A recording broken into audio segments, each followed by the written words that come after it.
श्री गणपति अथर्वशीर्ष। ओम नमस्ते गणपतये त्वमेव प्रत्यक्षं तत्त्वमसि त्वमेव केवलं कर्तासि त्वमेव केवलं धर्तासि त्वमेव केवलं हर्तासि त्वमेव सर्वं खल्विदं ब्रह्मासि त्वं साक्षादात्मासि नित्यं वृत्तं वच्मि सत्यं वच्मि अवत्वं माम् अववक्तारम् अवश्रोतारम् अवदातारम् अवधातारम् अवानुचानमवशिष्यम् अवपश्चात्तात् अवपुरस्तात् अवोत्तरात्तात् अवदक्षिणात्तात् अवचोर्ध्वात्तात् अवाभरात्तात् सर्वतो मां पाहि पाहि समन्तात् त्वं वाङ्मयस्त्वं चिन्मयः त्वं आनन्दमयस्त्वं ब्रह्ममयः त्वं सच्चिदानन्दाद्वितीयोऽसि त्वं प्रत्यक्षं ब्रह्मासि त्वं ज्ञानमयो विज्ञानमयोऽसि सर्वं जगदिदं त्वत्तो जायते सर्वं जगदिदं त्वत्तस्तिष्ठति सर्वं जगदिदं त्वयि लयमेष्यति सर्वं जगदिदं त्वयि प्रत्येति त्वं भूमिरापो नलो नीलो नभः त्वं चत्वारि वाक्पदानि त्वं गुणत्रयातीतः त्वम् अवस्थात्रयातीतः त्वं देहत्रयातीतः त्वं कालत्रयातीतः त्वं मूलाधारस्थितोऽसि नित्यं त्वं शक्तित्रयात्मकः त्वां योगिनो ध्यायन्ति नित्यं त्वं ब्रह्मास्त्वं विष्णुस्त्वं रुद्रस्त्वं इन्द्रस्त्वं अग्निस्त्वं वायुस्त्वं सूर्यस्त्वं चन्द्रमास्त्वं ब्रह्मभूर्वास्वरों गणादिं पूर्वमुच्चार्य वर्णादिं तदनन्तरम् अनुस्वारः परतरः अर्धेन्दुलसीतं रुद्धम् एतत्तव मनुस्वरूपं गकारः पूर्वरूपम् अकारो मध्यमरूपम् अनुस्वाराश्चान्त्यरूपं बिन्दुत्तररूपं नादस्सन्धानं संहिता सन्धिः सैषा गणेशविद्या गणकऋषिः निच्रुद्गायत्री छन्दः गणपतिर्देवता ॐ गं गणपतये नमः एकदन्ताय विद्महे वक्रतुण्डाय धीमहि तन्नोद्दन्तिः प्रचोदयात् एकदन्तं चतुर्हस्तं पाशमङ्कुशधारिणं रदं च वरदं हस्तैर्बिभ्राणं मूषकध्वजं रक्तं लम्बोदरं शूर्पकर्णकं रक्तवाससं रक्तगन्धानुलिप्ताङ्गं रक्तपुष्पैः सुपूजितं भक्तानुकम्पिनं देवं जगत्कारणमच्युतम् आविर्भूतं च सृष्ट्यादौ प्रकृतेः पुरुषात् परम् एवं ध्यायति यो नित्यं स योगी योगिनां वरः नमो व्रातपतये नमो गणपतये नमः प्रमथपतये नमस्ते स्थूलम्बोदराय एकदन्ताय विघ्ननाशिने शिवसुताय श्रीवरदमूर्तये नमो नमः। ओम नमस्ते गणपतये त्वमेव प्रत्यक्षं तत्त्वमसि त्वमेव केवलं कर्तासि त्वमेव केवलं धर्तासि त्वमेव केवलं हर्तासि त्वमेव सर्वं खल्विदं ब्रह्मासि त्वं साक्षादात्मासि नित्यं वृत्तं वच्मि सत्यं वच्मि अवत्वं माम् अववक्तारम् अवश्रोतारम् अवदातारम् अवधातारम् अवानुचानमवशिष्यम् अवपश्चात्तात् अवपुरस्तात् अवोत्तरात्तात् अवदक्षिणात्तात् अवचोर्ध्वात्तात् अवाभरात्तात् सर्वतो मां पाहि पाहि समन्तात् त्वं वाङ्मयस्त्वं चिन्मयः त्वं आनन्दमयस्त्वं ब्रह्ममयः त्वं सच्चिदानन्दाद्वितीयोऽसि त्वं प्रत्यक्षं ब्रह्मासि त्वं ज्ञानमयो विज्ञानमयोऽसि सर्वं जगदिदं त्वत्तो जायते सर्वं जगदिदं त्वत्तस्तिष्ठति सर्वं जगदिदं त्वयि लयमेष्यति सर्वं जगदिदं त्वयि प्रत्येति त्वं भूमिरापो नलो नीलो नभः त्वं चत्वारि वाक्पदानि त्वं गुणत्रयातीतः त्वम् अवस्थात्रयातीतः त्वं देहत्रयातीतः त्वं कालत्रयातीतः त्वं मूलाधारस्थितोऽसि नित्यं त्वं शक्तित्रयात्मकः त्वां योगिनो ध्यायन्ति नित्यं त्वं ब्रह्मास्त्वं विष्णुस्त्वं रुद्रस्त्वं इन्द्रस्त्वं अग्निस्त्वं वायुस्त्वं सूर्यस्त्वं चन्द्रमास्त्वं ब्रह्मभूर्वास्वरों गणादिं पूर्वमुच्चार्य वर्णादिं तदनन्तरम् अनुस्वारः परतरः अर्धेन्दुलसीतं रुद्धम् एतत्तव मनुस्वरूपं गकारः पूर्वरूपम् अकारो मध्यमरूपम् अनुस्वाराश्चान्त्यरूपं बिन्दुत्तररूपं नादस्सन्धानं संहिता सन्धिः सैषा गणेशविद्या गणकऋषिः निच्रुद्गायत्री छन्दः गणपतिर्देवता ॐ गं गणपतये नमः एकदन्ताय विद्महे वक्रतुण्डाय धीमहि तन्नोद्दन्तिः प्रचोदयात् एकदन्तं चतुर्हस्तं पाशमङ्कुशधारिणं रदं च वरदं हस्तैर्बिभ्राणं मूषकध्वजं रक्तं लम्बोदरं शूर्पकर्णकं रक्तवाससं रक्तगन्धानुलिप्ताङ्गं रक्तपुष्पैः सुपूजितं भक्तानुकम्पिनं देवं जगत्कारणमच्युतम् आविर्भूतं च सृष्ट्यादौ प्रकृतेः पुरुषात् परम् एवं ध्यायति यो नित्यं स योगी योगिनां वरः नमो व्रातपतये नमो गणपतये नमः प्रमथपतये नमस्ते स्थूलम्बोदराय एकदन्ताय विघ्ननाशिने शिवसुताय श्रीवरदमूर्तये नमो नमः।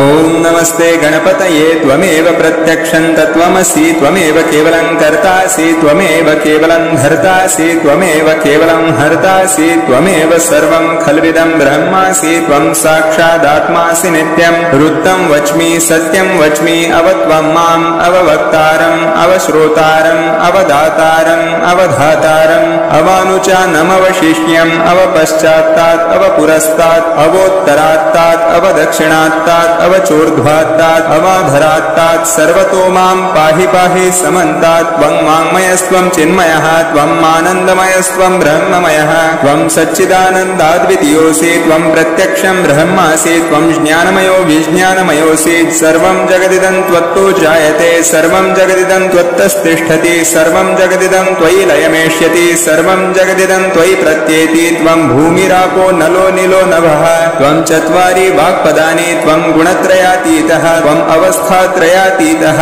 त्वं देहत्रयातीतः त्वं कालत्रयातीतः त्वं मूलाधारस्थितोऽसि नित्यं त्वं शक्तित्रयात्मकः त्वं योगिनो ध्यायन्ति नित्यं त्वं ब्रह्मास्त्वं विष्णुस्त्वं रुद्रस्त्वं इन्द्रस्त्वं अग्निस्त्वं वायुस्त्वं सूर्यस्त्वं चन्द्रमास्त्वं ब्रह्म भूर्वास्वरों गणादिं पूर्वमुच्चार्य वर्णादिं तदनन्तरम् अनुस्वारः परतरः अर्धेन्दुलसीतन्तारेण रुद्धम् एतत्तव मनुस्वरूपं गकारः पूर्वरूपम् अकारो मध्यमरूपम् अनुस्वाराश्चान्त्यरूपम् बिन्दुत्तररूपं नादस्सन्धानम् संहिता सन्धिः सैषा गणेशविद्या गणकऋषिः निच्रुद्गायत्री छन्दः गणपतिर्देवता ॐ गं गणपतये नमः एकदन्ताय विद्महे वक्रतुण्डाय धीमहि तन्नोद्दन्तिः प्रचोदयात् एकदन्तं चतुर्हस्तं पाशमङ्कुशधारिणं रदं च वरदं हस्तैर्बिभ्राणं मूषकध्वजं रक्तं लम्बोदरं शूर्पकर्णकं रक्तवाससं रक्तगन्धानुलिप्ताङ्गं रक्तपुष्पैः सुपूजितं भक्तानुकम्पिनं देवं जगत्कारणमच्युतम्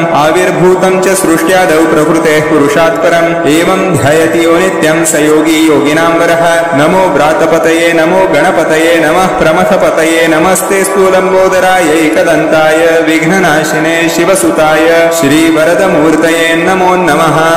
ॐ नमस्ते गणपतये त्वमेव प्रत्यक्षं तत्त्वमसि त्वमेव केवलं कर्तासि त्वमेव केवलं धर्तासि त्वमेव केवलं हर्तासि त्वमेव सर्वं खल्विदं ब्रह्मासि त्वं साक्षादात्मासि नित्यं वृत्तं वच्मि सत्यं वच्मि अवत्वं माम् अववक्तारम् अवश्रोतारम् अवदातारम् अवधातारम् अवानुचानमवशिष्यम् अवपश्चात्तात् अवपुरस्तात् अवोत्तरात्तात् अवदक्षिणात्तात् अवचोर्ध्वात्तात् अवाधरात्तात् सर्वतो मां पाहि पाहि समन्तात् त्वं वाङ्मयस्त्वं चिन्मयः त्वं आनन्दमयस्त्वं ब्रह्ममयः त्वं सच्चिदानन्दाद्वितीयोऽसि त्वं प्रत्यक्षं ब्रह्मासि त्वं ज्ञानमयो विज्ञानमयोऽसि सर्वं जगदिदं त्वत्तो जायते सर्वं जगदिदं त्वत्तस्तिष्ठति सर्वं जगदिदं त्वयि लयमेष्यति सर्वं जगदिदं त्वयि प्रत्येति त्वं भूमिरापो नलो निलो नभः त्वं चत्वारि वाक्पदानि त्वं गुणत्रयातीतः त्वं अवस्थात्रयातीतः त्वं देहत्रयातीतः त्वं कालत्रयातीतः त्वं मूलाधारस्थितोऽसि नित्यं त्वं शक्तित्रयात्मकः त्वं योगिनो ध्यायन्ति नित्यं त्वं ब्रह्मास्त्वं विष्णुस्त्वं रुद्रस्त्वं इन्द्रस्त्वं अग्निस्त्वं वायुस्त्वं सूर्यस्त्वं चन्द्रमास्त्वं ब्रह्म भूर्वास्वरों गणादिं पूर्वमुच्चार्य वर्णादिं तदनन्तरम् अनुस्वारः परतरः अर्धेन्दुलसीतन्तारेण रुद्धम् एतत्तव मनुस्वरूपं गकारः पूर्वरूपम् अकारो मध्यमरूपम् अनुस्वाराश्चान्त्यरूपं बिन्दुत्तररूपं नादस्सन्धानम् संहिता सन्धिः सैषा गणेशविद्या गणकऋषिः निच्रुद्गायत्री छन्दः गणपतिर्देवता ॐ गं गणपतये नमः एकदन्ताय विद्महे वक्रतुण्डाय धीमहि तन्नोद्दन्तिः प्रचोदयात् एकदन्तं चतुर्हस्तं पाशमङ्कुशधारिणं रदं च वरदं हस्तैर्बिभ्राणं मूषकध्वजं रक्तं लम्बोदरं शूर्पकर्णकं रक्तवाससं रक्तगन्धानुलिप्ताङ्गं रक्तपुष्पैः सुपूजितं भक्तानुकम्पिनं देवं जगत्कारणमच्युतम् आविर्भूतं च सृष्ट्यादौ प्रकृतेः पुरुषात् परम् एवं ध्यायति यो नित्यं स योगी योगिनां वरः नमो व्रातपतये नमो गणपतये नमः प्रमथपतये नमस्ते स्थूलम्बोदराय एकदन्ताय विघ्ननाशिने शिवसुताय श्रीवरदमूर्तये नमो नमः।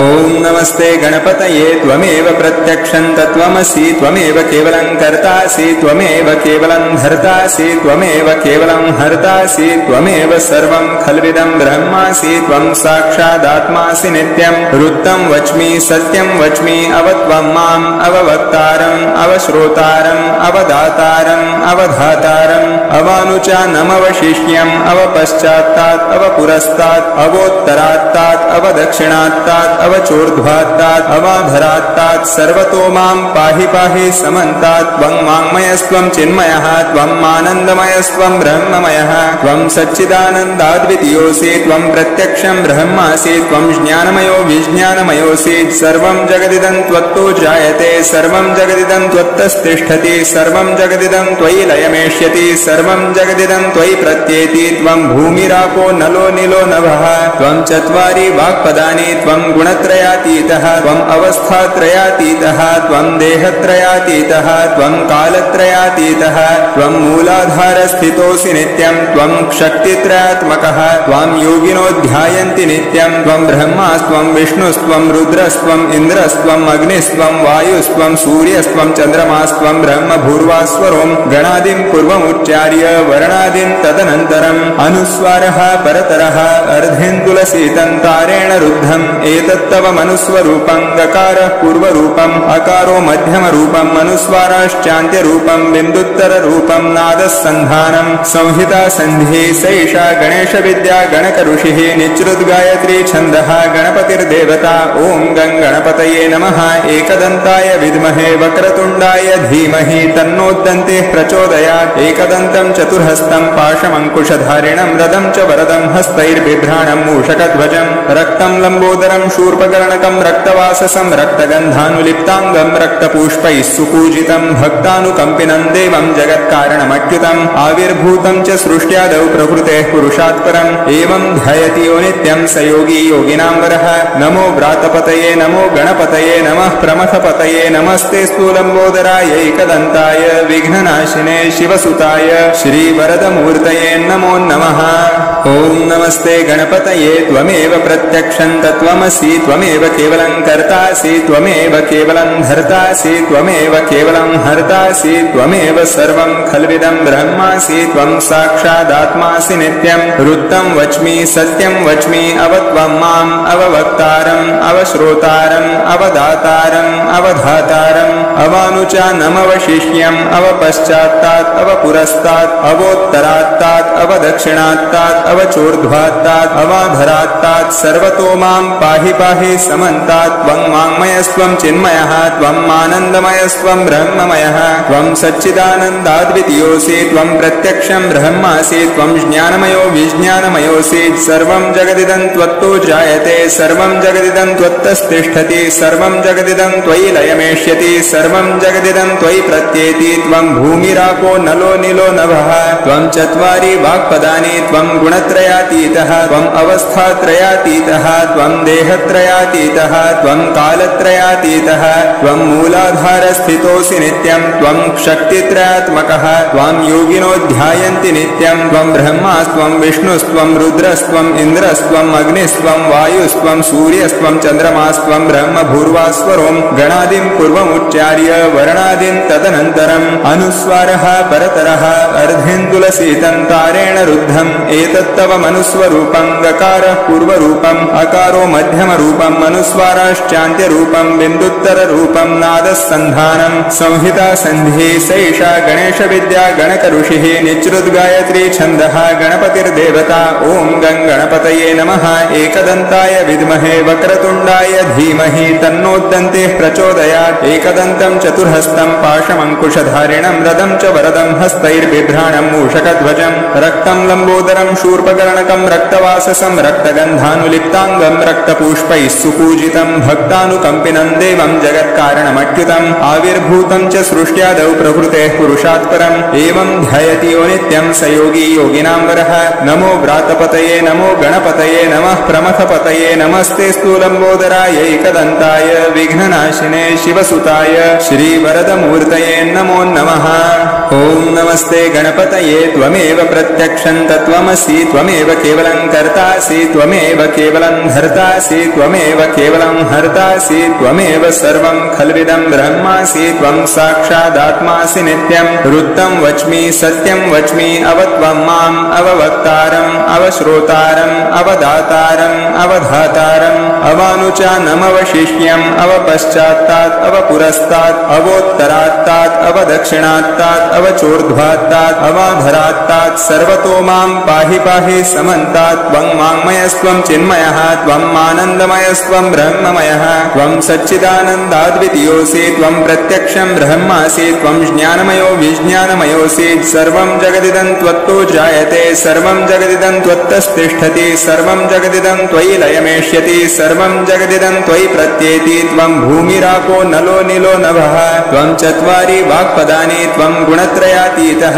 त्वं अवस्थात्रयातीतः त्वं देहत्रयातीतः त्वं कालत्रयातीतः त्वं मूलाधारस्थितोऽसि नित्यं त्वं शक्तित्रयात्मकः त्वं योगिनो ध्यायन्ति नित्यं त्वं ब्रह्मास्त्वं विष्णुस्त्वं रुद्रस्त्वम् इन्द्रस्त्वम् अग्निस्त्वं वायुस्त्वं सूर्यस्त्वं चन्द्रमास्त्वं ब्रह्म भूर्वास्वरों गणादिं पूर्वमुच्चार्य वर्णादिं तदनन्तरम् अनुस्वारः परतरः अर्धेन्दुलसीतन्तारेण रुद्धम् एतत्तव मनुस्वरूपं गकारः पूर्वरूपम् अकारो मध्यमरूपम् अनुस्वाराश्चान्त्यरूपम् बिन्दुत्तररूपं नादस्सन्धानम् संहिता सन्धिः सैषा गणेशविद्या गणकऋषिः निच्रुद्गायत्री छन्दः गणपतिर्देवता ॐ गं गणपतये नमः एकदन्ताय विद्महे वक्रतुण्डाय धीमहि तन्नोद्दन्तिः प्रचोदयात् एकदन्तं चतुर्हस्तं पाशमङ्कुशधारिणं रदं च वरदं हस्तैर्बिभ्राणं मूषकध्वजं रक्तं लम्बोदरं शूर्पकर्णकं रक्तवाससं रक्तगन्धानुलिप्ताङ्गं रक्तपुष्पैः सुपूजितं भक्तानुकम्पिनं देवं जगत्कारणमच्युतम्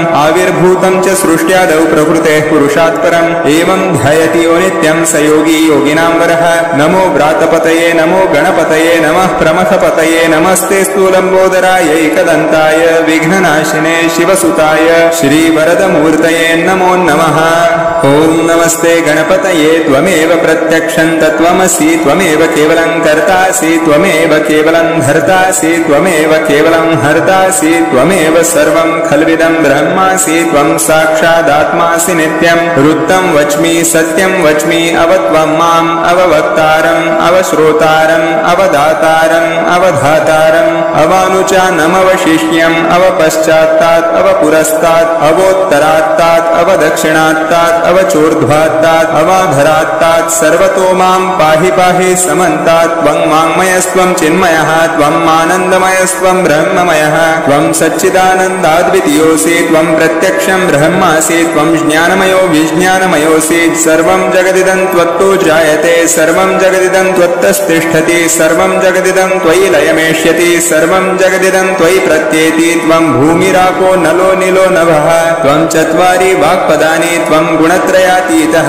त्वं अवस्थात्रयातीतः त्वं देहत्रयातीतः त्वं कालत्रयातीतः त्वं मूलाधारस्थितोऽसि नित्यं त्वं शक्तित्रयात्मकः त्वं योगिनो ध्यायन्ति नित्यं त्वं ब्रह्मास्त्वं विष्णुस्त्वं रुद्रस्त्वम् इन्द्रस्त्वम् अग्निस्त्वं वायुस्त्वं सूर्यस्त्वं चन्द्रमास्त्वं ब्रह्म भूर्वास्वरों गणादिं पूर्वमुच्चार्य वर्णादिं तदनन्तरम् अनुस्वारः परतरः अर्धेन्दुलसीतन्तारेण रुद्धम् एतत्तव मनुस्वरूपं गकारः पूर्वरूपम् अकारो मध्यमरूपम् अनुस्वाराश्चान्त्यरूपं बिन्दुत्तररूपं नादस्सन्धानम् संहिता सन्धिः सैषा गणेशविद्या गणकऋषिः निच्रुद्गायत्री छन्दः गणपतिर्देवता ॐ गं गणपतये नमः एकदन्ताय विद्महे वक्रतुण्डाय धीमहि तन्नोद्दन्तिः प्रचोदयात् एकदन्तं चतुर्हस्तं पाशमङ्कुशधारिणं रदं च वरदं हस्तैर्बिभ्राणं मूषकध्वजं रक्तं लम्बोदरं शूर्पकर्णकं शूर्पकर्णकं रक्तवाससं रक्तगन्धानुलिप्ताङ्गं रक्तपुष्पैः सुपूजितं भक्तानुकम्पिनं देवं जगत्कारणमच्युतम्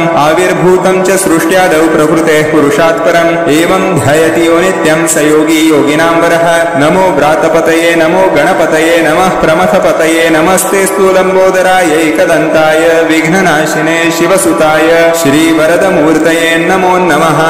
ॐ नमस्ते गणपतये त्वमेव प्रत्यक्षं तत्त्वमसि त्वमेव केवलं कर्तासि त्वमेव केवलं धर्तासि त्वमेव केवलं हर्तासि त्वमेव सर्वं खल्विदं ब्रह्मासि त्वं साक्षादात्मासि नित्यं वृत्तं वच्मि सत्यं वच्मि अवत्वं माम् अववक्तारम् अवश्रोतारम् अवदातारम् अवधातारम् अवानुचानमवशिष्यम् अवपश्चात्तात् अवपुरस्तात् अवोत्तरात्तात् अवदक्षिणात्तात् अवचोर्ध्वात्तात् अवाधरात्तात् सर्वतो मां पाहि पाहि समन्तात् त्वं वाङ्मयस्त्वं चिन्मयः त्वं आनन्दमयस्त्वं ब्रह्ममयः त्वं सच्चिदानन्दाद्वितीयोऽसि त्वं प्रत्यक्षं ब्रह्मासि त्वं ज्ञानमयो विज्ञानमयोऽसि सर्वं जगदिदं त्वत्तो जायते सर्वं जगदिदं त्वत्तस्तिष्ठति सर्वं जगदिदं त्वयि लयमेष्यति सर्वं जगदिदं त्वयि प्रत्येति त्वं भूमिरापो नलो निलो नभः त्वं चत्वारि वाक्पदानि त्वं गुणत्रयातीतः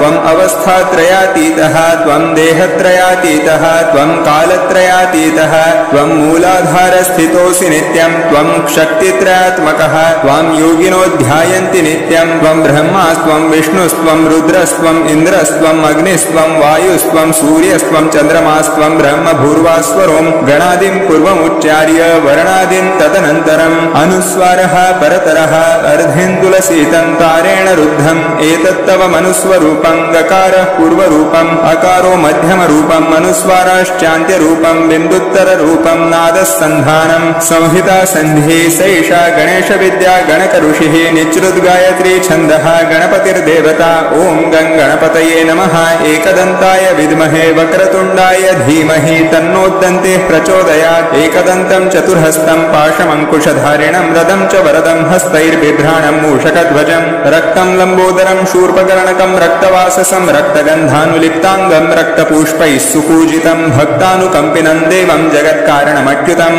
आविर्भूतं च सृष्ट्यादौ प्रकृतेः पुरुषात् परम् एवं ध्यायति यो नित्यं स योगी योगिनां वरः नमो व्रातपतये नमो गणपतये नमः प्रमथपतये नमस्ते स्थूलम्बोदराय एकदन्ताय विघ्ननाशिने शिवसुताय श्रीवरदमूर्तये नमो नमः। ॐ नमस्ते गणपतये त्वमेव प्रत्यक्षं तत्त्वमसि त्वमेव केवलं कर्तासि त्वमेव केवलं धर्तासि त्वमेव केवलं हर्तासि त्वमेव सर्वं खल्विदं ब्रह्मासि त्वं साक्षादात्मासि नित्यं वृत्तं वच्मि सत्यं वच्मि अवत्वं माम् अववक्तारम् अवश्रोतारम् अवदातारम् अवधातारम् अवानुचानमवशिष्यम् अवपश्चात्तात् अवपुरस्तात् अवोत्तरात्तात् अवदक्षिणात्तात् अवचोर्ध्वात्तात् अवाधरात्तात् सर्वतो मां पाहि पाहि समन्तात् त्वं वाङ्मयस्त्वं चिन्मयः त्वं आनन्दमयस्त्वं ब्रह्ममयः त्वं सच्चिदानन्दाद्वितीयोऽसि त्वं प्रत्यक्षं ब्रह्मासि त्वं ज्ञानमयो विज्ञानमयोऽसि सर्वं जगदिदं त्वत्तो जायते सर्वं जगदिदं त्वत्तस्तिष्ठति सर्वं जगदिदं त्वयि लयमेष्यति सर्वं जगदिदं त्वयि प्रत्येति त्वं भूमिरापो नलो निलो नभः त्वं चत्वारि वाक्पदानि त्वं गुणत्रयातीतः त्वम् अवस्थात्रयातीतः त्वं देहत्रयातीतः त्वं कालत्रयातीतः त्वं मूलाधारस्थितोऽसि नित्यं त्वं शक्तित्रयात्मकः त्वां योगिनो ध्यायन्ति नित्यं त्वं ब्रह्मास्त्वं विष्णुस्त्वं रुद्रस्त्वम् इन्द्रस्त्वम् अग्निस्त्वं वायुस्त्वं सूर्यस्त्वं चन्द्रमास्त्वं ब्रह्म भूर्वास्वरों गणादिं पूर्वमुच्चार्य वर्णादिं तदनन्तरम् अनुस्वारः परतरः अर्धेन्दुलसीतं तारेण रुद्धम् एतत्तव मनुस्वरूपं गकारः पूर्वरूपम् अकारो मध्यमरूपम् अनुस्वाराश्चान्त्यरूपं बिन्दुत्तररूपं नादस्सन्धानम् संहिता सन्धिः सैषा गणेशविद्या गणकऋषिः निच्रुद्गायत्री छन्दः गणपतिर्देवता ॐ गं गणपतये नमः एकदन्ताय विद्महे वक्रतुण्डाय धीमहि तन्नोद्दन्तिः प्रचोदयात् एकदन्तं चतुर्हस्तं पाशमङ्कुशधारिणं रदं च वरदं हस्तैर्बिभ्राणं मूषकध्वजं रक्तं लम्बोदरं शूर्पकर्णकं रक्तवाससं रक्तगन्धानुलिप्ताङ्गं रक्तपुष्पैः सुपूजितं भक्तानुकम्पिनं देवं जगत्कारणमच्युतम् आविर्भूतं च सृष्ट्यादौ प्रकृतेः पुरुषात् परम् एवं ध्यायति यो नित्यं स योगी योगिनां वरः। नमो व्रातपतये नमो गणपतये नमः प्रमथपतये नमस्ते स्थूलम्बोदरायैकदन्ताय विघ्ननाशिने शिवसुताय श्रीवरदमूर्तये नमो नमः। ॐ नमस्ते गणपतये त्वमेव प्रत्यक्षं तत्त्वमसि त्वमेव केवलं कर्तासि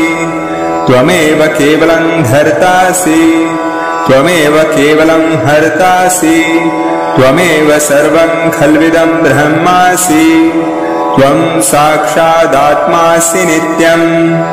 ऋतं वच्मि सत्यं वच्मि अवत्वं माम् अववक्तारम् अवश्रोतारम् अवदातारम् अवधातारम् अवानुचानमवशिष्यम् अवपश्चात्तात् अवपुरस्तात् अवोत्तरात्तात् अवदक्षिणात्तात् अवचोर्ध्वात्तात् अवाधरात्तात् सर्वतो मां पाहि पाहि समन्तात् त्वं वाङ्मयस्त्वं चिन्मयः त्वम् आनन्दमयस्त्वं ब्रह्ममयः त्वं सच्चिदानन्दाद्वितीयोऽसि त्वं प्रत्यक्षं ब्रह्मासि त्वं ज्ञानमयो विज्ञानमयोऽसि सर्वं जगदिदं त्वत्तो जायते सर्वं जगदिदं त्वत्तस्तिष्ठति सर्वं जगदिदं त्वयि लयमेष्यति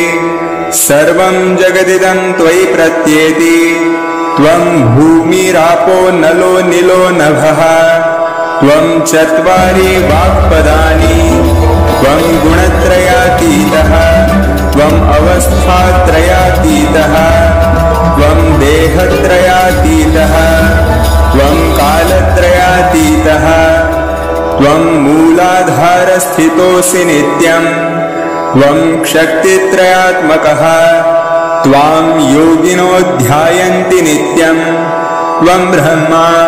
त्वं विष्णुस्त्वं रुद्रस्त्वम् इन्द्रस्त्वम् अग्निस्त्वं वायुस्त्वं सूर्यस्त्वं चन्द्रमास्त्वं ब्रह्म भूर्वास्वरों गणादिं पूर्वमुच्चार्य वर्णादिं तदनन्तरम् अनुस्वारः परतरः अर्धेन्दुलसीतं तारेण रुद्धम् एतत्तव मनुस्वरूपम् गकारः पूर्वरूपम् अकारो मध्यमरूपम् अनुस्वाराश्चान्त्यरूपम् बिन्दुरुत्तररूपम् नादः सन्धानम् संहिता सन्धिः सैषा गणेशविद्या गणकऋषिः निच्रुद्गायत्री छन्दः गणपतिर्देवता ॐ गं गणपतये नमः एकदन्ताय विद्महे वक्रतुण्डाय धीमहि तन्नो दन्तिः प्रचोदयात् एकदन्तं चतुर्हस्तं पाशमङ्कुशधारिणम् रदं च वरदं हस्तैर्बिभ्राणं मूषकध्वजम् रक्तं लम्बोदरं शूर्पकर्णकं रक्तवाससं रक्तगन्धानुलिप्ताङ्गं रक्तपुष्पैः सुपूजितम् भक्तानुकम्पिनं देवं जगत्कारणमच्युतम् आविर्भूतं च सृष्ट्यादौ प्रकृतेः पुरुषात् परम् एवं ध्यायति यो नित्यं स योगी योगिनां वरः। नमो व्रातपतये नमो गणपतये नमः प्रमथपतये नमस्तेऽस्तु लम्बोदरायैकदन्ताय विघ्ननाशिने शिवसुताय श्रीवरदमूर्तये नमो नमः। एतत् अथर्वशीर्षं योधिते स ब्रह्मभूयाय कल्पते स सर्वतः सुखमेधते स सर्वविघ्नैर्न बाध्यते स पञ्चमहापापात् प्रमुच्यते सायमधियानो दिवसकृतं पापं नाशयति प्रातरधियानो रात्रिकृतं पापं नाशयति सायं प्रातः प्रयुञ्जानो अपापो भवति सर्वत्राधियानो पविघ्नो भवति धर्मार्थकाममोक्षै च विन्दति इदमथर्वशीर्षमशिष्याय न देयम् यो यदि मोहात् दास्यति स पापीयान् भवति सहस्रावर्तनात् यय्यं काममधिते तन्तमनेन साधयेत् अनेन गणपतिमभिषीचति स वाग्मी भवति चतुर्थ्यामश्नं जपति स विद्यावान् भवति इत्यर्थवणवाक्यम् ब्रह्माद्यावरणं विद्यात् न बिभेति कदाचिनेति यो दुर्वाङ्कुरैर्यजति स वैश्रवणोपमो भवति यो लाजैर्यजति स यशोवान् भवति स मेधावान् भवति यो मोदकसहस्रेण यजति स वाञ्छितफलमवाप्नोति यः साढ्यसमिद्भिर्यजति स सर्वल्लभते स सर्वल्लभते अष्टौ ब्राह्मणान् सम्यक् ग्राहयित्वा सूर्यवर्चस्वी भवति सूर्यग्रहे महानद्यां प्रतिमासन्निधौ वा जप्त्वा सिद्धमन्त्रो भवति महाविघ्नात् प्रमोच्यते महादोषात् प्रमोच्यते महापापात् प्रमोच्यते स सर्वविद् भवति स सर्वविद् भवति य एमं वेद इत्युपनिषत्। ॐ शान्तिः शान्तिः शान्तिः।